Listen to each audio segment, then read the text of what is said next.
আজকে আমাদের আলোচ্য বিষয় হচ্ছে বান্দার জীবনে শুকরিয়ার গুরুত্ব কি। একজন শাকের বান্দা আল্লাহ রাব্বুল আলামিনের কতটুকু প্রিয়, ঠিক কিভাবে, কি কারণে আমরা আল্লাহ রাব্বুল আলামিনের শাকির বান্দা হব, এই বিষয়ের উপর একদম সংক্ষিপ্ত সময় আমরা কথা বলার জন্য চেষ্টা করব। আল্লাহ রাব্বুল আলামিন যে কথাগুলি বললে, শুনলে এবং যে কথাগুলি আমরা আমল করলে আমাদের দুনিয়া আখিরাতে কল্যাণ হয়, সেরকম কিছু বলা, শোনা এবং সেরকম কিছু করার মতো আমাদের মন মানসিকতা যেন দান করেন, বলেন আল্লাহুম্মা আমিন। প্রিয় ভাইয়েরা, শুকরিয়ার বেসিক একটা আয়াতে কারিমা হচ্ছে কুরআনুল কারীমের 16 নম্বর সূরা নাহলের 114 এবং 115, একদম সূরার শেষের দিকের আয়াত।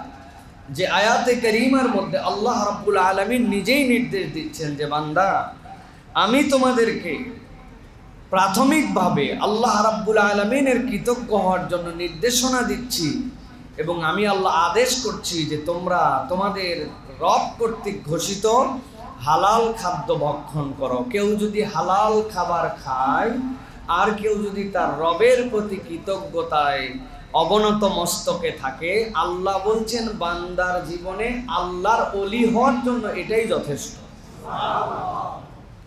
আল্লাহ রাব্বুল আলামিন বলছেন ফাকুলু মিম্মা রাযাকাকুমুল্লাহু হালালান তাইয়্যিবা।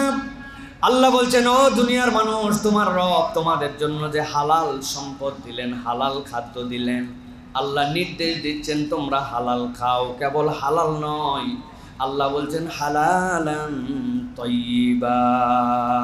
বান্দা নিরেট কেবল হালাল এরকম হলে হবে না, আল্লাহ বলছেন পবিত্রতম খাবার, এইটা সবচেয়ে স্বাস্থ্যসম্মত হয়, এরকম খাবারটা তুমি খাবে।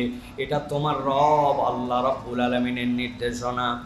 আমাদের অনেকের ধারণা দুনিয়ার প্রথম দিকের মানুষ আদিবাসী মানুষ ছিল, যারা বনে জঙ্গলে ঘুরে বেড়াতো, সভ্যতা জানতো না, ভব্যতা জানতো না, দুনিয়ার আচার ব্যবহার কিছুই জানতো না। এইটা যারা বিশ্বাস করে এরা ইসলামের বিশ্বাস থেকে যোজন যোজন দূরে। কেননা আমরা বিশ্বাস করি ইন্নী জাইলুন ফিল আরদি খলিফা, আল্লাহ আদম আলাইহিস সালামকে প্রথম মানুষ হিসেবে দুনিয়াতে প্রেরণ করেছেন। আর প্রথম মানুষ, প্রথম পয়গম্বর ছিলেন, প্রথম মানুষ আল্লাহ রাব্বুল আলামিনের সকল বিষয়ের জ্ঞান নিয়ে দুনিয়াতে এসেছিলেন। ওয়াল্লামা আদামাল আসমা কুল্লাহা, আদম আলাইহিস সালাম জানতেন কেমনে খাইতে হবে, কেমনে পড়তে হবে, কেমনে সুসভ্যভাবে চলতে হবে। এই জন্য মুসলমানদের বিশ্বাস আদম আলাইহিস সালাম থেকে শুরু করে যারা ইসলামের অনুসরণ করেছে, যারা নবীদেরকে অনুসরণ করেছে, কোনো কালেই তারা অসভ্য ছিল না। আল্লাহ রাব্বুল আলামিন এই জন্য নির্দেশ দিচ্ছেন ফাকুলু মিম্মা রাযাকাকুমুল্লাহু হালালান তাইয়্যিবা ওয়াশকুরু নি'মাতাল্লাহি ইন কুনতুম ইয়্যাহু তা'বুদুন। আল্লাহ রাব্বুল আলামিন বলছেন, এই দুনিয়ার মানুষ, আমি কেবল তোমার জন্য বলি নাই তুমি হালাল খাবার খাও। আল্লাহ বলছেন তাইয়্যিব খাও। ছোট্ট একটু উদাহরণ দিলে মাথাটা পরিষ্কার হয়ে যাবে। আপনি আপনার হালাল কামাই দিয়া একটা মুরগি কিনে নিয়ে আসছেন, নিয়ে আসার পরে বিসমিল্লাহি আল্লাহু আকবার বলে জবাই করছেন, করার পরে এটার চামড়া ছিলছেন, ছেলার পরে বাচ্চা কাচ্চারা আপনার সাথে ছিল, এক বাচ্চাকে বলছেন তুমি কলিজাটা খাও, আরেক বাচ্চাকে বলছেন তুমি রান খাও। জিজ্ঞাসা করব, বুঝে থাকলে উত্তর দেন। মুরগি জবাই করার পরে, পরিষ্কার করার পরে, বটি দিয়ে কাটার পরে রানের গোস্ত যদি আপনার সন্তানকে দেন আর কলিজাটা আরেক সন্তানকে দেন, আর আপনি যদি কোনো গোস্তের অংশ খান, এটা আপনার জন্য খাওয়া হালাল না হারাম? হালাল না হারাম? হালাল আপনার জন্য। কারণ বিসমিল্লাহ বলে আপনি জবাই করেছেন, আপনার হালাল টাকায় কিনা, আপনার জন্য হালাল, কিন্তু এটা তাইয়্যিব না আপনার জন্য। কেননা আপনি যদি ওই কাঁচা গোস্তটা খান, কেউ বলতে পারবে না এটা হারাম, হালাল আপনার জন্য। কিন্তু আল্লাহ বলছেন কেবল হালাল নয় বান্দা, আমি তাইয়্যিব করে তোমাকে খেতে বললাম। ওই প্রথম মানুষ আদম আলাইহিস সালাম থেকে আমি তার মধ্যে জ্ঞান দিয়ে দিয়েছিলাম যে এইটাই চূড়ান্ত রূপে হালাল হলেও তোমার জন্য স্বাস্থ্যসম্মত নয়, ওটা একটা আগুনের আঁচ দিয়ে ওইটা পুড়ায়া সিদ্ধ করে এইটা খেতে হবে তোমার জন্য, এটা তোমার জন্য হেলদি হবে। আল্লাহ বলছেন আমি আমার বান্দাদের জন্য এই জন্য বললাম 1 নম্বর নির্দেশনা কেবল হালাল নয়, ওইটা তাইয়েব করে ওইটা পবিত্র করে পরিষ্কার করে তুমি ভক্ষণ করো। আর 2 নম্বর, যেহেতু আল্লাহ তোমাকে এই হালাল জিনিসটি তোমার জন্য দিলেন, তোমার দ্বিতীয় দায়িত্ব হবে ওয়াশকুরু নি'মাতাল্লাহি ইন কুনতুম ইয়াহু তা'বুদুন। আল্লাহ যে তোমাকে নিয়ামত দিলেন, এই নিয়ামতের কৃতজ্ঞতায় আল্লাহকে মাবুদ হিসেবে স্বীকার করে নিয়ে তুমি আল্লাহর কৃতজ্ঞ বান্দায় পর্যবসিত হও। সুবহানাল্লাহ। স্ট্রেট ফরওয়ার্ড নির্দেশনা। 1 নম্বর হালাল আর তৈয়ব খাও, আর 2 নম্বর আল্লাহর কৃতজ্ঞ হও। আল্লাহ রাব্বুল আলামিনের যে অনুগ্রহ তুমি পেলে, এই অনুগ্রহের কৃতজ্ঞতা আদায় করো। আল্লাহ রাব্বুল আলামিন বলছেন আল্লাহর প্রকৃত দাস, প্রকৃত গোলাম হওয়ার জন্য একজন বান্দার বেসিক নির্দেশনা এইটা যদি চিন্তা করে তার এর মধ্যে সব আছে। সুবহানাল্লাহ। বান্দা জানে আল্লাহর নির্দেশনা চুরি করা যাবে না, ঘুষ খাওয়া যাবে না, 2 নম্বর কামাই করা যাবে না, সুদের কারবারে জড়িত হওয়া যাবে না, মানুষকে ধোঁকা দিয়ে উপার্জন করা যাবে না। আপনি যদি এইগুলা করেন আপনার কামাইটুকু হালাল থাকবে না। রব্বুল আমিন বেসিক ঢুকাই দিয়েছেন হালাল তুমি খাচ্ছ, কারণ তোমার জীবন ধারণের জন্য তোমার হালাল লাগবে। আর বান্দা এই হালাল খাদ্য ভক্ষণের পর আল্লাহর কৃতজ্ঞতায় যদি একবার নিজেকে নিমজ্জিত করতে পারে, আল্লাহ ওই গোলামকে আল্লাহর নিজের বান্দা হিসাবে কবুল করে নিবে। সুবহানাল্লাহ। এরপরে আল্লাহ রাব্বুল আলামিন বলছেন আমি বেসিক কতগুলো জিনিস তোমাদের জন্য হারাম করে দিলাম। আল্লাহ বলছেন ইন্নামা হাররামা আলাইকুমুল মাইতাতা ওয়াদ-দামা ওয়া লাহমাল খিনজির ওয়া মা উহিল্লা লিগাইরিল্লাহি বিহি ফামান ইত্তারা গায়রা বাগিন ওয়ালা আদিন ফাইন্নাল্লাহা গফুরুর রহিম। আল্লাহ বলছেন তোমাদের জন্য হারাম করে দেওয়া হলো মৃত প্রাণী যেইগুলো আল্লাহর নামে উৎসর্গ করার আগে, আল্লাহর নামে জবেহ করার আগে যেইটা মারা গেছে। 2 নম্বরে তোমাদের জন্য রক্তকে হারাম করা হলো। 3 নম্বরে তোমাদের জন্য শুকরকে হারাম করে দেওয়া হলো। আল্লাহ রাব্বুল আমিন বলছেন আর ওই সকল প্রাণী যেইগুলা হালাল ছিল কিন্তু আল্লাহর নামে যেইগুলা জবেহ করা হয় নাই, এইগুলাও তোমাদের জন্য হারাম করা হলো। রব্বুল আমিন বলছেন তোমরা যদি আল্লাহ রব্বুল আমিনের এই নির্দেশনার ভিতরে থাকো, কখনো সীমা লঙ্ঘন করে যদি না যাও, জেনে রাখো এরপরেও যদি তোমাদের কোনো ভুল ভ্রান্তি হয়ে থাকে, তোমরা তোমার রবকে গফুরুন হালিম পাবে। তোমার রব পরম দয়াময়, পরম ক্ষমাকারী। আল্লাহ এর দ্বারা বুঝাতে চান আল্লাহর হুদুদের মধ্যে যদি কোনো বান্দা সাধ্যের মধ্যে প্রচেষ্টা নিয়ে থাকে, তার জীবনের সর্বোচ্চ প্রচেষ্টা দিয়া বান্দা যদি আল্লাহর হালাল আর হারাম মেনে চলে, রব্বুল আমিন ওই বান্দাকে ক্ষমা করে দিবেন। সুবহানাল্লাহ। বাকি গুনাহ রব্বুল আমিন তার ক্ষমা করে দিবেন, কিন্তু আল্লাহর যে হুদুদ, এই হুদুদের মধ্যে আপনাকে থাকতে হবে। আল্লাহ রাব্বুল আলামিনের হদকে অতিক্রম করে যাওয়া যাবে না। নিজের মন মেজাজ দিয়া, নিজের বিবেক বুদ্ধি দিয়ে কখনো আল্লাহ রাব্বুল আলামিনের লাইটকে আল্লাহ রাব্বুল আমিন যে আপনার আমার জন্য যে বাউন্ডারি দিয়েছেন, এই বাউন্ডারি অতিক্রম করে চলে যাওয়া যাবে না। আমরা আমাদের মন পছন্দ ইসলাম পছন্দ করি, তাই না ভাই? মন পছন্দ ইসলাম, নামাজের ইসলাম ভাল লাগে, রোজার ইসলাম ভাল লাগে, বিয়েতে যে আল্লাহ রাব্বুল আলামিনের যে বিধিবিধান ওই ইসলাম আমার পছন্দ হয় না। আবার বিয়ের ইসলাম কারো পছন্দ হয়, পর্দার ইসলাম কারো পছন্দ হয় না। আবার কারো কারো দুনিয়ার সব পছন্দ হয়, কিন্তু আল্লাহর আইনে, আল্লাহর হুকুমতে, আল্লাহর নির্দেশনায়, আল্লাহর পেনাল কোডে রাষ্ট্র চলুক, দেশ চলুক, সংসদ চলুক, এইটা আবার অনেকের পছন্দ হয় না। আছে না ভাই? বিভিন্ন কোয়ালিটির আমাদের মন পছন্দ ইসলাম নিয়ে আমরা চলি। এই জন্য আল্লাহ রাব্বুল আমিন সতর্ক করেছেন। আল্লাহ রাব্বুল আমিন বলছেন ফামানে তুররা গায়রা বাগিন ওয়ালা আদিন, তোমরা কখনো যেন সীমা লঙ্ঘন করে যেও না। আল্লাহ রাব্বুল আলামিন যে পর্যন্ত দেখাইছেন ওইটাকে ইচ্ছা ভরে অ্যাভয়েড করো না। বুঝায়ও না যে আমিও একটু বুঝি। আপনি একটু বুঝেন মানে আপনি কিচ্ছু বুঝেন না। আপনি একটু বুঝেন মানে আপনি কিচ্ছু বুঝেন না। বললেন এটার মানে কি? আমি অনেক সময় উদাহরণ দিয়ে বলি, এক লোক পুরা কোরআন শরীফের যা আছে সব মানে, কেবল সূরা নাসের ব্যাপারে তার একটু কথা আছে, যে সূরা নাসের বিষয়টা এখনো সে পুরোপুরি ক্লিয়ার করতে পারে নাই। যেহেতু কোরআনের 99.99% সে বুঝে, আর শুধু সূরা নাসটুকু ব্যাপারে আপত্তি আছে, বাকিটার আপত্তি নাই, তার মানে সে 99% মুসলমান, তাই তো ভাই?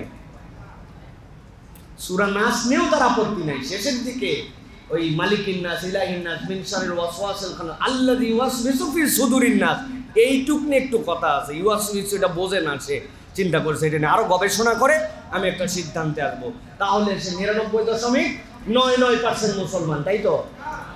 ভালো করে কনসেপ্ট ক্লিয়ার করে নেন। কোরআনের কোনো একটা বিধিবিধান, কোনো একটা হুকুমের কোনো একটা মন্তব্য নিয়ে বান্দা যদি কোনো কথা বলে 0% মুসলমান, তার ইসলামের মধ্যে থাকার আর কোনো সুযোগ নাই। অতএব পণ্ডিতি ফলানো যাবে না, উল্টাপাল্টা কথা বলা যাবে না প্রিয় ভাইরা। এই জন্য আল্লাহ রাব্বুল আলামিন আমাদেরকে সতর্ক করেছেন প্রিয় ভাইরা। তাহলে আমরা আজকে আমাদের বেসিক যে বিষয়টি জানার চেষ্টা করছি সেটি হচ্ছে আল্লাহ বান্দাকে সফল করবেন। বান্দার মধ্যে যদি দুইটা গুণ থাকে, একটা হচ্ছে হালাল সম্পদ খায়, হালাল উপার্জন করে, আর আল্লাহর প্রতি বান্দা কৃতজ্ঞ থাকে, এই দুই গুণ আছে যার, আল্লাহ রাব্বুল আলামিনের কাছে সফলতা আছে তার। সুবহানাল্লাহ। প্রিয় ভাইরা, এজন্য বলা হয় যে সন্তুষ্টি হলো শুকরের অন্তর্ভুক্ত, সন্তুষ্টি ছাড়া শুকরিয়া সম্ভব নয়। কথাগুলি কিন্তু একটু মন দিয়ে বুঝে নেবেন। সন্তুষ্টি হলো শুকরের মধ্যে অন্তর্ভুক্ত। যেই বান্দার হৃদয়ে সন্তুষ্টি নয়, ওই বান্দা প্রকৃত শাকির হতে পারে না। এই জন্য বলা হয় যে ইমানের দুটি অংশ আছে, ইমানের দুটি অংশ আছে। শুকরিয়া হচ্ছে ইমানের অর্ধেক। একটা হচ্ছে শুকরিয়া বা কৃতজ্ঞতা, আর একটা হচ্ছে সবর বা ধৈর্য ধারণ। বান্দার শুকরিয়া এবং সবর দুইটাই বান্দার জন্য ইমানের অংশ। এবং মজার কথা, ফুকাহে কেরাম একটা অনন্য দৃষ্টান্ত উপস্থাপন করেছেন। তারা বলছেন, বান্দা যদি কোনো বিপদে পড়ে তাহলে সে যে ধৈর্য ধারণ করে, বান্দার ধৈর্য ধারণের নির্দেশও আল্লাহর। এই ধৈর্য ধারণ করার কারণেও বান্দার আমলনামায় সওয়াব লেখা হয়। আবার বান্দা কিছু পেয়ে গেছে, পাওয়ার কারণে তার রবের প্রতি খুশি হয়েছে, রবের কৃতজ্ঞতা আদায় করছে। আল্লাহ বলছেন কৃতজ্ঞতা আদায় করো। এই কৃতজ্ঞতা আদায় করলেও ওই বান্দার সওয়াব হয়।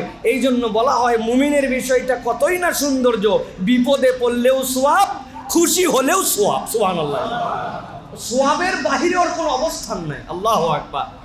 আল্লাহ রাব্বুল আলামিন এত চমৎকার করে আমাদের কাছে তার দ্বীন উপস্থাপন করে দিয়েছেন প্রিয় ভাইরা। এই জন্য আল্লাহর তার সৃষ্টি এবং আদেশের মূল হিসাবে শুকরিয়ার কথা বলেছেন। কেননা পৃথিবীতে দুনিয়ার মানুষের যত অনুগ্রহ লাভ, এই অনুগ্রহগুলো বান্দা কৃতজ্ঞতার মাধ্যমে পেয়ে থাকে। বান্দা যদি কৃতজ্ঞতার সাথে আল্লাহর শুকরিয়া করে, আল্লাহ রাব্বুল আলামিন তার প্রতি অনুগ্রহ বাড়ায় দেন। সুবহানাল্লাহি ওয়া বিহামদিহি। আল্লাহর একটা নাম হচ্ছে শাকির। আল্লাহর একটা নাম কি? শাকির। আল্লাহ রাব্বুল আলামিনের যেই বান্দারা আল্লাহর শুকরিয়া আদায় করে, আল্লাহ রাব্বুল আলামিন তার শাকির গুণের যে সত্তা, বান্দাকে ওই শাকিরের কাছে আল্লাহ পৌঁছায় দেন। সুবহানাল্লাহি ওয়া বিহামদিহি। বুঝাতে পারি না। বান্দার যখন কৃতজ্ঞতা আদায় করে, তার রবের একটা নাম হচ্ছে শাকির। আপনার একজন বস আছেন যার 3 ধরনের গুণ আছে। বিপদে পড়লে সাহায্য করে, কথা বললে কথা শোনে, কেউ চাইলে ফিরাই দেয় না। এই 3টা গুণ ধরেন আপনার কোন একজন বসের। তাহলে আপনি যখন বিপদে পড়ছেন, ওনার কাছে গেছেন, আপনাকে তখন তিনি সাহায্য করছেন। আপনাকে তো বিপদে পড়তে হবে আগে। আপনার অভাব হয়েছে, আপনি তার কাছে গিয়েছেন, উনি আপনার অভাব মিটাই দিয়েছে। তার মানে আপনাকে অভাবে পড়তে হয়েছে আগে। আপনার আমার রবের ওয়ালিল্লাহি আসমাউল হুসনা, আমার রবের 99টা নামের একটা নাম হচ্ছে শাকির, মানে তিনি কৃতজ্ঞ। বান্দা যখন কৃতজ্ঞতা আদায় করে, ওই শাকির রবের কাছে তখন বান্দা পৌঁছায় যায়। ওই শাকির রব বান্দাকে সন্তুষ্ট করতে যা লাগে সব দান করে দেন। সুবহানাল্লাহ। আমার রবের 2টা নাম, এই 2 নাম নিয়ে আমি সব সময় আমার ভিতরে এটা জাগরুক রাখার চেষ্টা করি, আপনাদের কাছে শেয়ার করি একটা হাদিসের আলোকে। আমার রবের একটা নাম হচ্ছে শাকির, আরেকটা নাম হচ্ছে হালিম। একজন মহিলা রাস্তা দিয়ে চলছিল, প্রস্টিটিউট, নিজের শরীর নিজে বিক্রি করে। আল্লাহর দেওয়া হুকুম লঙ্ঘন করে সে একটা মহাজঘন্য অপরাধ করে, কিন্তু সে বান্দার হক নষ্ট করে না। একদিন রাস্তায় যাওয়ার সময় দেখছে একটা কুকুর জিহ্বা বের হয়ে গিয়েছে পানির পিপাসায়, মনের মধ্যে মায়া হয়েছে তার। সে একটা জুতা খুলে চামড়ার মোজাতে করে পানি তুলে কুকুরটাকে পানি খাওয়াইছে। নবীজি সাল্লাল্লাহু আলাইহি ওয়াসাল্লাম বলছেন, আল্লাহ রাব্বুল আমিন তার বান্দির সব গুনাহ মাফ করে তার জন্য জান্নাতের ফয়সালা করে দিয়েছেন। কেন ভাই? যেই মানুষ এত বড় গুনাহগার, এইরকম অপদার্থ কাজ করে, সমাজের জন্য সে একটা, আমরা মনে করি কালপ্রিট, কিন্তু কেন মাফ করা হলো? এই হাদিসের ব্যাখ্যায় মুহাদ্দিসিনে কেরাম বলছেন, ভালো করে বোঝো, ওই মহিলার অপরাধ ছিল, ওই মহিলার গুনাহ ছিল, ওই মহিলার বাজে কাজ ছিল, কিন্তু যে কাজগুলি তার ছিল, এই কাজগুলি আল্লাহর হুকুমকে খেলাফ করে সে আল্লাহ রাব্বুল আলামিনের হুকুমের ব্যতিক্রম করেছে, কিন্তু বান্দার কোনো ক্ষতি করে নাই। আল্লাহর সৃষ্টি একটা পশু কুকুর, ওইটাকে যখন সে খাইয়েছে, আল্লাহ রাব্বুল আলামিন দেখেছেন যে আমার বান্দি আমার এই প্রাণীর প্রতি কৃতজ্ঞতা আদায় করছে। আল্লাহ বলছেন আমার নাম হচ্ছে শাকির, অথবা আমি যা ইচ্ছা তাই করতে পারি। বান্দির ওই কৃতজ্ঞতায় আল্লাহ তার শাকির রূপ নিয়ে হাজির হয়ে ওই বান্দিকে মাফ করে দিয়েছেন। সুবহানাল্লাহ।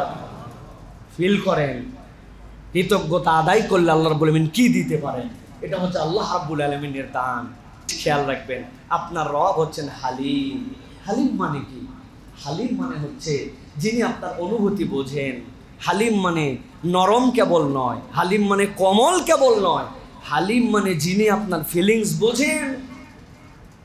আমি উদাহরণ দেই, আপনার একটা ভাই মারা গেছে, আপনার একটা সন্তান মারা গেছে, আল্লাহ সকলের সন্তানকে হায়াতে তাইয়্যিবা দেন। ধরেন যে একটা সন্তান মারা গেছে 14-15 বছরের, বাপের জীবনে এই সন্তান যে মারা গেছে এর চেয়ে বড় দুঃখের আর কিছু হতে পারে না। এই যে আমরা দেখলাম আমাদের বৈষম্য বিরোধী আন্দোলনের সময় কতকগুলা ইয়াং ছেলেদেরকে, তরুণদেরকে ওপেন ফায়ার করে হত্যা করে দেওয়া হলো। আজকের পরিবর্তিত বাংলাদেশ নিয়ে আমরা আনন্দ উপভোগ করছি, কিন্তু পুরা বাংলাদেশ যদি তার কাছে দিয়ে দেওয়া হয়, আর যদি বলা হতো তোমার সন্তানটার আবার জীবন, ও পুরা বাংলাদেশ এক সাইডে রেখে তার সন্তানকে চাইতো, কেননা বাপ জানে তার সন্তান হারানোর দুঃখ কত, ঠিক কিনা? এখন ওর কাছে আমরা যে সান্ত্বনা দিচ্ছি যে ভাই ধৈর্য ধরেন, ভাই এ করেন ও করেন, উনিও গ্রহণ করতেছে, কিন্তু আপনাদের কাছে সত্যিকার কথা জিজ্ঞাসা করতে চাই, পুরা পৃথিবীর মানুষ যদি তাকে সান্ত্বনা দেয়, উনি কি উনার হৃদয়ে ধারণ করতে পারবে বাপের কষ্ট? পারবে? ভালো করে জানেন হালিম মানে কি। হালিম মানে আপনার ওই রব, যেই রব আপনার প্রতিটা ব্যথা আপনি যেরকম ধারণ করতে পারেন, ওই রব ওরকম ধারণ করতে পারেন, এই জন্য তিনি হালিম। এই জন্য বান্দার ব্যথা, বান্দার দুঃখ, বান্দার অনুভূতি যিনি বুঝেন তিনি হালিম রব। ওই হালিমের কাছে বান্দা যদি একবার শুকরিয়া নিয়ে হাজির হতে পারে, আল্লাহ তার বান্দার যাবতীয় চাহিদা পূরণ করে দেন। এই জন্য আপনার রবের কথাটা মনে রাখবেন, দুনিয়ার কেউ আমার ব্যথা বোঝে না, আমার ব্যথা বুঝে আমার আল্লাহ। আমার অনুভূতিটা কেউ জানে না, অনুভূতি বুঝে আল্লাহ। এটা ঈমানের অংশ আমাদের, কারণ আমার রবের নাম না হালিম, আর আমার রব না শাকুর। আমার রবের কাছে যদি আমি একবার যদি কৃতজ্ঞতা আদায় করি আর আমার অনুভূতিটা ব্যক্ত করতে পারি, আল্লাহ আমার দুনিয়া আখেরাত কল্যাণে কল্যাণে ভরায় দিবেন। সুবহানাল্লাহ। এই জন্য প্রিয় ভাইরা, শুকরিয়া আদায় যে করে রব তার কাছে পৌঁছায় দেন। আল্লাহ রাব্বুল আলামিন কোরআনুল কারীমের মধ্যে বলছেন, ফাযকুরুনি আযকুরুকুম ওয়াশকুরু লি ওয়ালা তাকফুরুন। বান্দা তুমি আমাকে স্মরণ করো, তুমি যদি আমাকে স্মরণ করো আমি বান্দা তোমাকে সব সময় তোমার কাছে আসি। ওয়াশকুরু লি ওয়ালা তাকফুরুন। আর বান্দা তুমি তোমার রবের কৃতজ্ঞতা আদায় করো, কখনো কোশ্চিনকালেও তুমি তোমার রবের কুফরি করবা না। আল্লাহর নির্দেশনা, আল্লাহকে স্মরণে রাখো, তুমি তোমার রবকে তুমি তোমার স্মরণে রাখো। তোমার রবের যদি তুমি কৃতজ্ঞতা আদায় করো, আল্লাহ রাব্বুল আলামিন বলছেন কখনো অকৃতজ্ঞ হয়েও না, কেননা এটা তোমার যে আল্লাহর পক্ষ থেকে তোমার প্রতি যে অনুগ্রহ, এই অনুগ্রহের সাথে কখনো অকৃতজ্ঞতা যায় না। অতএব বান্দার তবিয়ত, বান্দার চরিত্রই হবে রব্বুল আলামিনের প্রতি কৃতজ্ঞ হওয়া। আমার অনেকগুলি কথা আছে, রিপিটেডলি এইগুলি কথা সব সময় বলি, মাঝে মাঝে বোঝানোর জন্য। আমরা অনেক সময় বলি কি পাইছি, আল্লাহর কাছে কি পেলাম, বলি না ভাই? আমরা কি পাইলাম আল্লাহর কাছে, দেখতে তো পাই না, রব আমাকে কি দিল। আমি তাদের জন্য 2-3টা উদাহরণ দেই মাঝে মাঝে। তার একটা উদাহরণ হচ্ছে আপনার এই যে ডান হাত, এই ডান হাত যদি আপনার ঠিক থাকে তাহলে এই 3টা আঙুল আচ্ছা করে টেপ দিয়ে হোক, গার্ডার দিয়ে হোক, এমনভাবে এই পর্যন্ত পুরো প্যাঁচ দিবেন, দিয়ে এই 3 আঙুল আটকায় দিবেন। আটকুল আঙায় দিয়া বাথরুম করার পর যখন ফ্ল্যাশ করা লাগে হাত দিয়া, তারপরে যখন ডাল ভাত মাখায় যখন মুখে তুলে খাওয়া লাগে, কেউ যদি বলে কলম দিয়ে একটু সিগনেচার করো, এই 3টা কিন্তু বান্দা। তখন টের পাবেন যে রব্বুল আলামিন আপনারা কি দিছে আর কি দেয় নাই। হ্যাঁ, আমাদেরকে রব নাকি কিছুই দেয় নাই, আমরা কিছুই খুঁজে পাই না। দ্বিতীয় আরেকটা কথা বলি, মাঝে মাঝে আমার সাথে অনেকে সেলফি তুলতে আসে, হুজুর সেলফি তোলেন। একবার একজন সেলফি তুলতে আসছে, আসার পরে দেখে যতই চাপ দেয় সেলফি ওঠে না। কি ব্যাপার? খানিকক্ষণ পরে দেখে স্ক্রিনের মধ্যে লেখা উঠছে, there is insufficient memory, if you want any new picture please delete something from our device. ওই বলতেছে আমার 256 জিবি, আর মরার সময় পাইল না, এখন বলতেছে মেমোরি নাই। মেমোরি ডিলিট করে তারপরে ওনার আবার ছবি তোলা লাগতেছে। অথচ আমাদের অনেকের বয়স 60-70 বছর। কোনোদিন আপনাকে বলছে নাকি সকালবেলা যে হ্যাপি বার্থডে টু ইউ চাচা, today your birthday, your brain's memory is already full, if you want any new scene tomorrow please delete something from your head. চাচা, আপনার কেল্লা ফতে। আপনি মায়ের পেটের থেকে হওয়ার পরের থেকে দেখতেছেন, বুঝে দেখতেছেন না বুঝে দেখতেছেন, আপনার মেমোরি আজকে ফুল 70 বছর। কালকের থেকে কিছু দেখতে চাইলে ব্রেনের মেমোরিগুলো ডিলিট করেন। কত কিছুই তো আন্দাগন্দা দেখলাম, যা দেখা লাগবে তাও দেখলাম, যা দেখা লাগবে না তাও দেখলাম। কোনোদিন এই সিগন্যাল আসলো না। 1000 বছর বেঁচে গেছে নূহ আলাইহিস সালামের কওমের মানুষেরা, তাদের কাছেও এই সিগন্যাল আসে নাই। বরং বিজ্ঞান বলতেছে, if any human being alive in this universe 1000 years without single second of sleep, he or she can spend only 5% of his brain's memory. যদি এই পৃথিবীতে 1000 বছর একজন মানুষ বাঁচে, 1 সেকেন্ডও না ঘুমায়, অনবরত দেখতে থাকে, আল্লাহ তার ব্রেনের মধ্যে এত অসীম মেমোরি দিয়েছেন, তার মেমোরির মাত্র 5% সে খরচ করতে পারবে, এর বেশি পারবে না। সুবহানাল্লাহ, কিছুই নাকি দেয় না আল্লাহ। আজ থেকে 8-10 বছর আগে এই মাহফিলে যাচ্ছিলাম ঝিনাইদহে, অবরোধের মধ্যে ছিলাম। এই আপনাদের দৌলতদিয়া পাটুরিয়া ঘাট দিয়া যাওয়ার সময় ওই পারে যে ট্রাকে উঠছি, ট্রাক ওই পারে যাওয়ার সময় বাস নাই, আমরা 10-12 জন, এর মধ্যে একজন লোক লাফ দিয়ে দিয়ে শুধু নিচে নেমে যেতে চায়। লোকজন চিন্তা করছে, হায় হায়, এ যদি পড়ে মরে যায় তো আমাদেরকে তো ধরবে মানুষ, আমরা মনে হয় গন্ডগোল লাগায় ধাক্কায় ফালাইছি। 2-3 জন মিলে তারা ঠেকানোর চেষ্টা করে, ও থাকবে না, ও খালি বলে আমি ট্রাক থেকে নেমে যাবো। একজন বুদ্ধি দিয়ে বলছে ট্রাক থামাও। বাসের ভিতরে ড্রাইভার, হেল্পার, স্টাফ সব, কিন্তু ট্রাকে তো এই সিস্টেম না, বাইরে আমরা, সামনে ড্রাইভারের কেবিন। ঢাকা শহরে গাড়ি থামাতে হলে 1 বাড়ি, আর গাড়ি চলতে হলে 2 বাড়ি। তো এখন চিন্তা করছে ট্রাক থামানো লাগবে। একজন যে ড্রাইভার যেই জায়গায় মাথার উপরে বাড়ি, ট্রাকের ড্রাইভার ট্রাক থামা, ট্রাকের ড্রাইভার ট্রাক থামা। ট্রাকের ড্রাইভার তো আর থামা শুনতে পায়নি, কিন্তু ডবল বাড়ি শুনছে। শুনে চিন্তা করছে রাস্তা ফাঁকা, ভাড়া নিচে বেশি, যাওয়া বোধহয় আসতে হচ্ছে, যাত্রীও কম, আগে যাও আসতে যাচ্ছিল, এখন তার চেয়ে জোরে যায়। এদিকে এই লোক লাফতে শুধু নিচে নেমে যেতে চায়। ভাইরে ভাই, কি বিপদের বিপদ। বিশ্বাস করেন, লোকজন বলতেছে হুজুর লোকটা পাগল হয়ে গেছে, স্ক্রু ঢিল হয়ে গেছে। মানুষের পাগলও না, মানুষের মাথায় স্ক্রু নাই, দেখতে আপনার আমার মতো, নাক আছে, চোখ আছে, লুঙ্গি পরে আছে, উপরে শার্ট পরে আছে, সব থাকার পরেও আমাদের সাথে মিল। মানুষটাকে পাগল বলতেছে, কারণ ব্রেনের একটুখানি তার এলোমেলো হয়ে গেছে। আপনাকে আমাকে কিচ্ছু দেয় নাই আল্লাহ, কিন্তু কারো বাপের সাধ্য নাই আপনাকে আমাকে পাগল বলে। রবের না কোনো প্রশংসার কিছু আইটেমই খুঁজে পাই না আমি। এগুলো একটু মিলাই নেবেন প্রিয় ভাইরা। এই জন্য আল্লাহ বলছেন, ফাযকুরুনি আযকুরুকুম ওয়াশকুরুলি ওয়ালা তাকফুরুন। বান্দা কুফরি করিস না, তোর রব তোর যে নিয়ামত দিয়েছে তুই হিসাব দিয়ে মিলাতে পারবি না। সুবহানাল্লাহ। সবচেয়ে বড় নিয়ামত বাঙালির জন্য, আল্লাহ আপনাকে আমাকে দৌলতে ঈমান দান করছে। যেই বাঙালি লম্বা টুপি হবে না, ছোট টুপি, আমিন জোরে না আসতে, কাতারের মধ্যে ফাঁক কম থাকবে না বেশি থাকবে, এত ঝামেলা নিয়ে যেই বাঙালি পেছার মধ্যে আছে, ওই বাঙালি একবার চিন্তা করে দেখেন যে আমাদের যদি ইমানের দাওয়াত এখন দেওয়া লাগতো, আমরা আদৌ কি ইমান গ্রহণ করতে পারতাম কিনা? ঠিক কিনা? রব্বুল আলামিন আপনাকে আমাকে ইমানের এই দৌলত দান করেছেন, এই জন্য আমাদেরকে রবের কৃতজ্ঞ থাকতে হবে। আল্লাহ রাব্বুল আলামিন বলছেন, যদি কৃতজ্ঞ থাকো কি হবে? আল্লাহ বলছেন, লা ইন শাকারতুম লাযীদান্নাকুম ওয়া লা ইন কাফারতুম ইন্না আযাবি লাশাদীদ। এই আয়াতে কারিমার প্রেক্ষাপট অনেক দীর্ঘ। এটা উম্মতে মুহাম্মাদির আয়াত নয়, এটা মূসা আলাইহিস সালামের কওমের আয়াত। যেই সময় আল্লাহ তাদেরকে গোলামীর জীবন থেকে মুক্তি দিয়েছিলেন, ফেরাউনের মতো একজন মানব হত্যাকারীর জীবন থেকে মুক্তি দিয়েছিলেন, যেই সময় আল্লাহ রাব্বুল আলামিন তাদেরকে স্বাধীন বানিয়ে দিয়েছিলেন, চোখের সামনে ফেরাউনকে ডুবাই দিয়েছিলেন আর তাদের জন্য মুক্ত বাতাসের ব্যবস্থা করে দিয়েছিলেন। ওই পারে ওঠার পরেই আল্লাহ মূসা আলাইহিস সালামকে দিয়ে বললেন, বলো যদি তোমরা কৃতজ্ঞতা আদায় করো, তোমরা যদি আল্লাহর কৃতজ্ঞ হও তোমাদের নিয়ামত বৃদ্ধি পাবে, আর যদি অকৃতজ্ঞ হও আল্লাহর এমন আযাবে নিপতিত হবে যেটা তোমরা কল্পনাও করতে পারবে না। আল্লাহ তাদেরকে দুইটাই দেখাইছেন। ফেরাউনের কম বিজয় লাভ করার পরে পণ্ডিতি করছিল, আল্লাহ রাব্বুল আলামিন 40 বছর এক জায়গায় ঘুরায় একটা জেনারেশনকে মেরে ফেলে দিয়ে নতুন জেনারেশনকে বিজয় দান করেছিলেন। অতএব আল্লাহর হুমকি ধামকি কেবল হুমকি ধামকির মধ্যেই নয়, আল্লাহ দুনিয়াতে দেখিয়েছেন বান্দাকে তার কিছু চিহ্ন মানুষের সামনে আল্লাহ রাব্বুল আলামিন দিয়ে রাখেন। ওয়া উমলি লাকুম ইন্না কাইদি মাতিন। আল্লাহ বলছেন একটু ঢিল দিয়ে রাখছি, মানে মনে করুন একবারে সার দিয়ে রাখছি।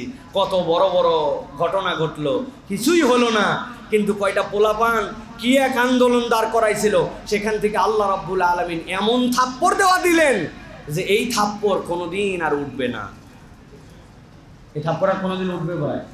হ্যাঁ, কোনোদিন আর উঠবে না প্রিয় ভাইরা। অতএব আল্লাহ রাব্বুল আলামিন ছাড় দেন, কিন্তু রাব্বুল আলামিন ছেড়ে দেন না।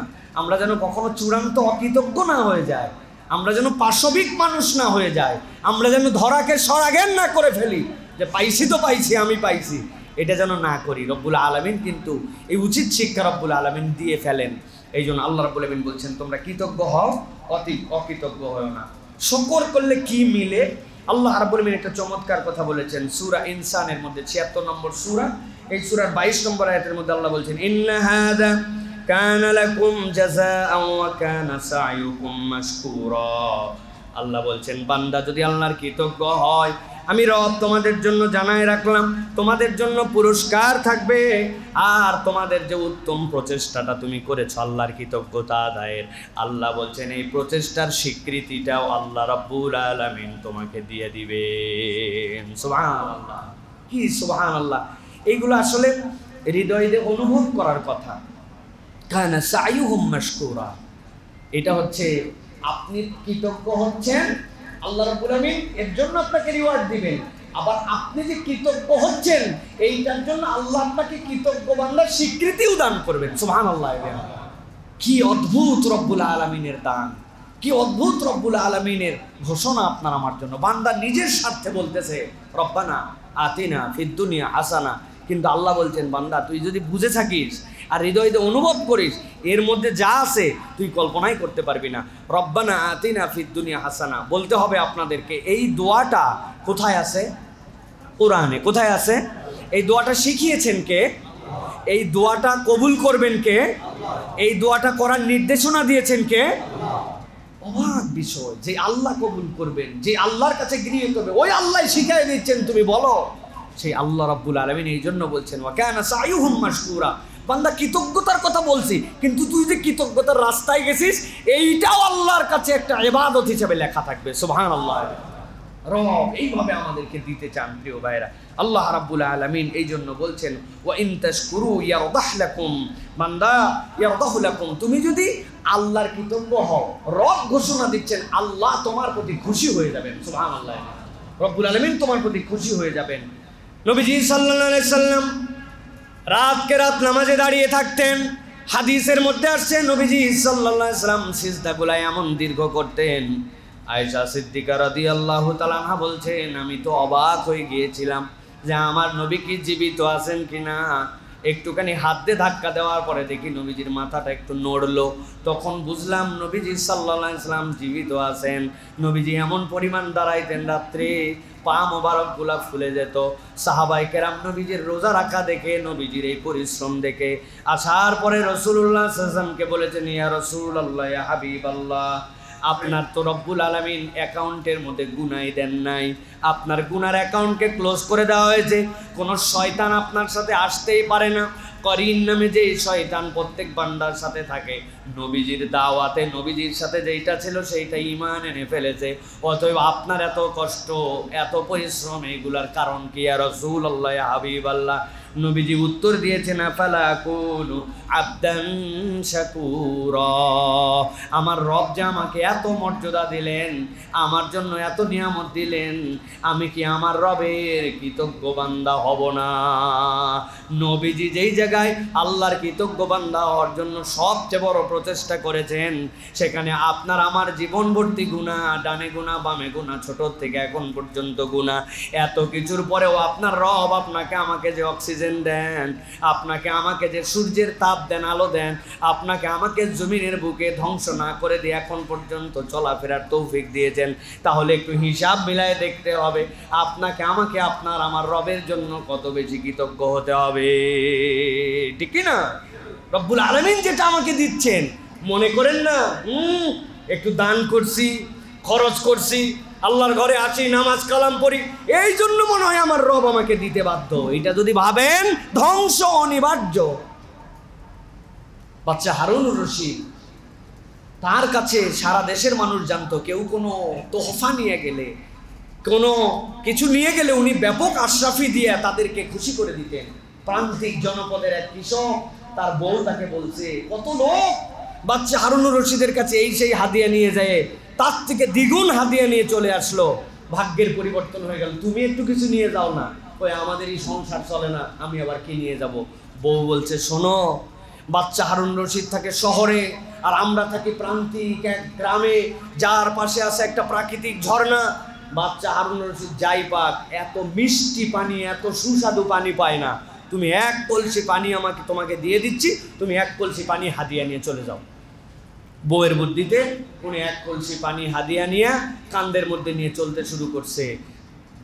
ঝড় বাদল, গরম ঠান্ডা সব পার করে 10 দিনের রাস্তা মাথার মধ্যে মাটির কলসি নিয়ে আসছে। আসার পরে বাদশার দরবারে পৌঁছাইছে। বাদশার দরবারে পৌঁছানোর পরে লোকজন বলছে, কি নিয়ে আইছো? বলতেছে, আমার এলাকার সবচেয়ে টাটকা মিষ্টি সুস্বাদু পানি নিয়ে আইছি। সবাই চিন্তা করছে, বহু পাগল দেখছি, কিন্তু এইসব পাগল তো দেখি নাই যে পানি নিয়ে বাদশার দরবারে আসছে। কিন্তু একজন যে বাদশাকে বলে দিছে যে আপনার দরবারে একজন আসছে, পানি নিয়ে আসছে মাথায় করে আপনার জন্য, বলে ওরা ডাক দাও। চারটিখানি কথা নাকি, এক কলসি পানি, এক মটকা পানি আমার জন্য আনা। বাচ্চা বলছেন, খোলো দেখি পানিটা। খোলার পরে দেখছে হাত দিয়া 10 দিনে কলসি আর তার পানি পুরা রং পরিবর্তন হয়ে গেছে। ভিতরে হাত দিয়ে দেখে লালপা হয়ে গেছে, শীতলা পড়ে গেছে, কারণ 10 দিনের যে বাদলা, 10 দিনের যে আবহাওয়া সব পার করে আসছে। কিন্তু বাচ্চা এটা বুঝতে দেয় নাই, কিন্তু যে আনছে সে বুঝছে যেটা তো খাওয়ার অনুপযুক্ত হয়ে গেছে। বাচ্চা বলছেন, পানিটা ঢেলে রেখে ওই পানির কলসি ভর্তি করে আশরাফি দাও, দিয়ে ওকে একটুখানি একজন সাথে নিয়ে যাও, যাওয়ার পরে পাশের দাজলা ফরাত দেখায় তারপরে বিদায় করে দাও। এক কলসি আশরাফি সহ একজন বলছে চলো। যাওয়ার পরে ও দেখছে যে সুবহানাল্লাহ, এই যে দাজলা ফরাত নদী, বলছে যে বাদশার এইরকম পানি থাকার পরেও আমার পানি গ্রহণ করে আবার তার মধ্যে আশরাফি দিয়ে আমারে বিদায় করলো, ব্যাপারটা কি? যে সাথে নিয়ে গেছে সে বলছে, বাদশা এটা বোঝানোর জন্যই তোমাকে পাঠিয়েছেন যে বাদশার জন্য তুমি যে কৃতজ্ঞ চিত্তে এটা আনছো, এইটার রিওয়ার্ড এটা ওই পানির থেকে অনেক পানি বাদশার কাছে আছে। তুমি আবার মনে করো না পানির বিনিময় দিছে, বরং খুশির বিনিময় তোমাকে দিছে। প্রিয় ভাইয়েরা, বুঝার বিষয়, রব্বুল আলামিনের জন্য কারো ইবাদত লাগে না। রবের ইবাদতের মুহতাজ আপনার রব না। আপনি সুবহানাল্লাহ বললেই কি, আলহামদুলিল্লাহ বললেই কি, নামাজ পড়লেই কি, না পড়লেই কি, আমার রবের খাজানাতে এতে একটু কমে না বাড়ে না। বরং বান্দা যখন আল্লাহর জন্য কৃতজ্ঞ হয়, আল্লাহ রাব্বুল আমিন এই কৃতজ্ঞতার স্বরূপে আপনাকে আমাকে নিয়ামত দেন। সুবহানাল্লাহ, রবের অভাব পড়ে নাই যে আপনার কৃতজ্ঞ হলে আপনার রব আপনার জন্য এটা কৃতজ্ঞ হবেন। বরং আপনি আপনার আমার জীবনে যত নিয়ামত পাই, এই নিয়ামতগুলো রবের অনুগ্রহ, আপনার আমার ইবাদত নয়। এই জন্য নবীজি বলেছেন, কিয়ামতের দিনে তোমার নামাজ, তোমার কালাম, তোমার হজ, এইগুলো তোমাকে মুক্তি দিবে। ভেবো না, ভেবো না, বরং তোমার রবের দয়া না থাকলে কোনো বান্দা ওই দিন মুক্তি পাবে না। এক চোখের কৃতজ্ঞতা তো আমরা আদায় করে শেষ করতে পারবো না। আমার রব আপনার জন্য যা দিয়েছেন। এই জন্য প্রিয় ভাইয়েরা, আল্লাহ রাব্বুল আলামিন আপনার আমার জন্য বলছেন যে নবীকে দিয়ে শিখাচ্ছেন, আফালা কুনু আবদান শাকুরা, আমি কি আমার রবের কৃতজ্ঞ বান্দা হব না? আপনাকে আমাকেও বলতে হবে এই কথা যে আমি কি আমার রবের কৃতজ্ঞ বান্দা হব না? আমার রব আমার প্রতি যে নিয়ামত দিলেন, আমি কি কৃতজ্ঞ হব না? আপনি একটু খুঁজে খুঁজে আপনি বের করেন যে আল্লাহ আপনাকে কি কি নিয়ামত দিয়েছেন। আমার ওস্তাদ রাহিমাহুল্লাহ আব্দুল্লাহ জাহাঙ্গীর রহমাতুল্লাহ বলতেন, বান্দাকে যদি বলা হয় আজকে তুমি কি কি পাও নাই, এত বড় তালিকা হবে। বউয়ের সাথে ঝগড়া দিয়ে শুরু, বাজারে গেলাম, দাম বেশি, চলতে ভালো লাগে না, রাস্তাঘাটে ধুলা বালু, আবহাওয়া খারাপ, শরীর চলে না, বাইরে ভাই কি যে একটা অবস্থা, তাও আসি বেঁচে আসি, এত না পাওয়া, পাওয়ার তালিকা কই, খুঁজেই পাই নাই, পাওয়ার তালিকা খুঁজেই পাই নাই। স্যার বলতেন, আপনি না বলে ঘুমিয়েছিলেন, হে রব আপনার নামে আমি মৃত্যুবরণ করছি, মানে আপনি ঘুমাই গেছিলেন, আপনি সকালবেলা যে চোখটা খুললেন, আপনার সেন্সটা যে ফেরত আসলো, আপনার চোখের সামনে কিরকম নজির নাই, কত মানুষ ঘুমের মধ্যেই দুনিয়ার থেকে বিদায় হয়ে গেছে। আপনার চোখটা খোলালো কে? আপনার ব্রেনটা আবার সচল করলো কে? এইটুকুর কৃতজ্ঞতা বাকি জীবন সিজদায় থাকলেও দিতে পারবো না। আর আমি না খুঁজেই পাই না। আহা, কত ভাই ব্রাদার, আমার বাচ্চা কাচ্চারা বেশি বেশি কথা বলে, ছোট থেকেই হয়তো আমি একটু বেশি কথা বলি, এই জন্য হয়তো পাইছে জেনেটিক্যালি, অনেক কথা বলে। 2 বছরে 3 বছরে এত ম্যাচুর কথাবার্তা, মানুষজন মনে করে ওরা 5-6 বছরের বয়স। আমরা মাঝে মাঝে বলি বেশি কথা বলে, সহ্য হয় না, আর এত কথা বলে নাকি মানুষ। কিন্তু মাঝে মাঝে অনুভব করি, আমার কতগুলো বন্ধু বান্ধবের বাচ্চা 6 বছর 7 বছর হাউমাউ করে কাঁদে, কথা বলতে পারে না, এখন ব্রেনের ডেভেলপটা সেইভাবে হয় নাই। ওর বুকের যে ব্যথা, ওর বুকের যে কষ্ট, এটা আল্লাহ আপনাকে দেয় নাই, আমাকে দেয় নাই। আমার সন্তানটা প্রতিবন্ধী নয়, আমার সন্তানটা ইম্যাচুরড নয়। আপনি একটু ভেবে দেখেন, আপনার সন্তানের অনেক অপূর্ণতা আছে, আপনাকে কমপ্লিট হ্যাপি করতে পারে না। কিন্তু সে যদি প্রতিবন্ধী হতো, বাথরুমটা তাকে যদি আপনার প্রতিদিন বিছনায় করাতে হতো, খাবারটা তুলে খাওয়াতে হতো, বাথরুমটা করাই দিতে হতো, আল্লাহ না এর চেয়ে ভালো সন্তান আমাকে দিছে? হ্যাঁ, কত মানুষ মসজিদের সামনে বসে আছে এইরকম করে, আমার অত বেশি দেওয়ার নাই তাকে হয়তো, কিন্তু আমি তো মসজিদের সামনে কোনোদিন এরকম করে বসি নাই, পারলে এরকম করছি, না হলে করি নাই। কিন্তু এইরকম যে আল্লাহ আমাকে করলো না, কই কিছুই দেয় নাই আল্লাহ আমাকে, কিচ্ছু পাই নাই, একদম নাই বাড়ি নাই গাড়ি নাই টাকা পয়সা, খালি অসন্তুষ্টি। এই জন্য আল্লাহ রাব্বুল আলামিন বলছেন, বান্দা ওয়াশকুরুলি ওয়ালা তাকফুরুন, আমার কৃতজ্ঞ হও, কখনো কুফরি করো না, তোমার নিয়ামত বাড়বে। তোমার নিয়ামত বাড়ে না কারণ তুমি কৃতজ্ঞতাটা হৃদয় থেকে অনুভব করে আদায় করতে পারো না। যার হৃদয়ে কৃতজ্ঞতা নাই, তার জীবনে অর্ধেক ইমানই নেই। কৃতজ্ঞতা নাই, অর্ধেক ইমান নাই। অতএব আল্লাহর কৃতজ্ঞ বান্দা হওয়ার জন্য চেষ্টা করতে হবে প্রিয় ভাইয়েরা আমাদেরকে। প্রিয় ভাইয়েরা, নবী করিম সাল্লাল্লাহু আলাইহি ওয়াসাল্লামের একটা চমৎকার হাদিস আপনাদের কাছে বলে দেই, যে আমরা কৃতজ্ঞতার কিভাবে আমরা কৃতজ্ঞতা আদায় করতে পারি। প্রিয় ভাইয়েরা, হযরত মুআয রাদিয়াল্লাহু তাআলা আনহু, নবী করিম সাল্লাল্লাহু আলাইহি ওয়াসাল্লামের একজন প্রিয়তম সাহাবী। হযরত মুআয রাদিয়াল্লাহু তাআলা আনহুকে নবীজি বলছেন, হে মুআয, ওয়াল্লাহি আনা উহিব্বুক, হে মুআয, আল্লাহর কসম করে বলছি, নবী বলতেছেন, মুআয আমি তোমাকে ভালোবাসি। সুবহানাল্লাহ, নবীজি কসম করে বলছেন, ওয়াল্লাহি, আল্লাহর কসম, মুআয আমি তোমাকে ভালোবাসি। যে তোমাকে ভালোবাসি, একটা কথা তোমাকে বলে দেই। কি কথা? প্রত্যেক নামাজের পরে তুমি একটা কথা বলতে যেন ভুলো না। নবী সাল্লাল্লাহু আলাইহি ওয়াসাল্লাম তাকে শিখাচ্ছেন, প্রত্যেক নামাজের পরে বলবে, আল্লাহুম্মা আইন্নি আলা যিকরিকা ওয়া শুকরিকা ওয়া হুসনি ইবাদাতিক। ও মুআয, আমি তোমাকে ভালোবাসি আল্লাহর কসম, এই ভালোবাসার কারণে তোমাকে শিখাই দিচ্ছি, রবের কাছে নিদেন পক্ষে এই কথাটুকু বলো, আল্লাহুম্মা আইন্নি আলা যিকরিকা ওয়া শুকরিকা ওয়া হুসনি ইবাদাতিক। এই কথাটা বলতে ভুলো না। আল্লাহ, আমি আপনার কাছে স্বীকারোক্তি দিচ্ছি, আমি আপনার স্মরণে থাকতে চাই। আল্লাহ রাব্বুল আলামিন আপনার শাকের হতে চায়, আর আপনি আমাকে আপনার উত্তম বান্দাদের মধ্যে অন্তর্ভুক্ত করেন, এই ফিলটা আপনাকে জানাচ্ছি। রব, আমি আপনার প্রতি কৃতজ্ঞ আছি। এইটা হযরত মুআযকে নবী করিম সাল্লাল্লাহু আলাইহি ওয়াসাল্লাম শিখিয়ে দিয়েছেন। অতএব আমরা প্রত্যেক নামাজের পরে আল্লাহুম্মা আইন্নি আলা যিকরিকা ওয়া শুকরিকা ওয়া হুসনি ইবাদাতিক, ন্যূনতম এইটুকু বলবো। সকাল সন্ধ্যা আরেকটা দোয়া নবী করিম সাল্লাল্লাহু আলাইহি ওয়াসাল্লাম শিখিয়েছেন, যে আল্লাহর কাছে আপনি বলেন, রাদিতু বিল্লাহি রাব্বান ওয়া বিল ইসলামি দীনান ওয়া বিমুহাম্মাদিন নাবিয়্যান ওয়া রাসূলা। আল্লাহ, দিন পেয়ে খুশি আছি, ইসলাম পেয়ে খুশি আছি, রব হিসাবে আপনাকে পেয়ে, মুহাম্মদ সাল্লাল্লাহু আলাইহি ওয়াসাল্লামকে নবী হিসাবে পেয়ে খুশি আছি। সকাল সন্ধ্যা, ফজর এবং মাগরিব, এই দুইটা ওয়াক্ত স্পেসিফিক, এইটা আপনার জন্য বলা উচিত প্রিয় ভাইয়েরা। আল্লাহ রাব্বুল আলামিন এই দোয়াগুলি আমাদেরকে তার কৃতজ্ঞ বান্দাদের অন্তর্ভুক্ত হওয়ার জন্য শিখিয়েছেন। আল্লাহ আমাদেরকে তার কৃতজ্ঞ বান্দার মধ্যে অন্তর্ভুক্ত করে নেন, বলেন আল্লাহুম্মা আমিন। আর একটি বিষয় আপনাদের কাছে বলি প্রিয় ভাইরা, সেটা হচ্ছে বান্দা কৃতজ্ঞ কেন হতে পারে না, হৃদয় কেন কৃতজ্ঞ হয় না, এটার কারণ কি? ঘুমাই গেছেন কারা কারা? হাত তোলেন। ঘুমাইছেন কেউ আপনারা ভাইরা? অনেকক্ষণ আগে আসছেন তো আপনারা, এই জন্য জিজ্ঞাসা করলাম। প্রিয়, ভালো করে খেয়াল করেন, অনুগ্রহ দাতার প্রশংসা করাও শুকরিয়া। আপনার জন্য কেউ যদি কিছু করে তার প্রতি কৃতজ্ঞ হওয়া, এটাও একটা শুকরিয়া। এটা না করলে বড় কৃতজ্ঞতা আদায় করা যায় না। ভালো করে বুঝেন, নবীজি সাল্লাল্লাহু আলাইহি ওয়াসাল্লাম বলছেন, মান লাম ইয়াশকুরিল কলিল লাম ইয়াশকুরিল কাসীর ওয়া মান লাম ইয়াশকুরিন নাস লাম ইয়াশকুরিল্লাহ। যে অল্প বিষয় পেয়ে শুকরিয়া করতে পারে না, অধিক বিষয়ের কৃতজ্ঞতা সে করতে পারে না, যে মানুষের কৃতজ্ঞ হতে পারে না, সে আল্লাহর কৃতজ্ঞতা প্রকৃতার্থে আদায় করতে পারে না। প্রিয় ভাইয়েরা, এই জন্য কেউ যদি আপনার জন্য ছোট্ট থেকে ছোট্ট উপকার করে, কল্যাণ করে, তার কৃতজ্ঞতা আদায় করতে হবে। নবীজি সাল্লাল্লাহু আলাইহি ওয়াসাল্লামের থেকে বড় ম্যানার, নবীজি সাল্লাল্লাহু আলাইহি ওয়াসাল্লামের থেকে বড় আদর্শ আর কেউ শিখাতে পারে নাই। নবীজি বলছেন, কিছু না পারলেও বলো জাযাকুমুল্লাহ খাইর, জাযাকাল্লাহ খাইর, এইটুকু যদি বলো তারপরেও একটা হক আদায় হয়ে যাবে। আমাদের মুখ দিয়ে ধন্যবাদ বের হয় না, আমাদের মুখ দিয়ে কৃতজ্ঞতা বের হয় না।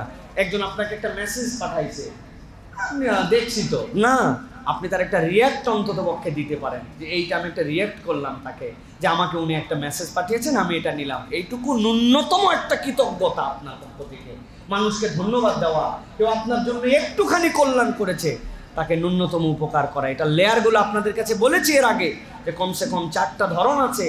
আপনি তার জন্য নিম্ন স্তর হচ্ছে তার জন্য দোয়া করা, তার যদি আপনার সামর্থ্য থাকে সেটা তাকে হক অনুযায়ী আদায় করে দেওয়া, তারপরে যদি আপনার সামর্থ্য না থাকে তার জন্য হাদিয়া দেওয়া, তারপরে যদি আপনার সামর্থ্য না থাকে তাহলে অন্ততপক্ষে মুখ দিয়ে কৃতজ্ঞ এই কথাটুকু বলা।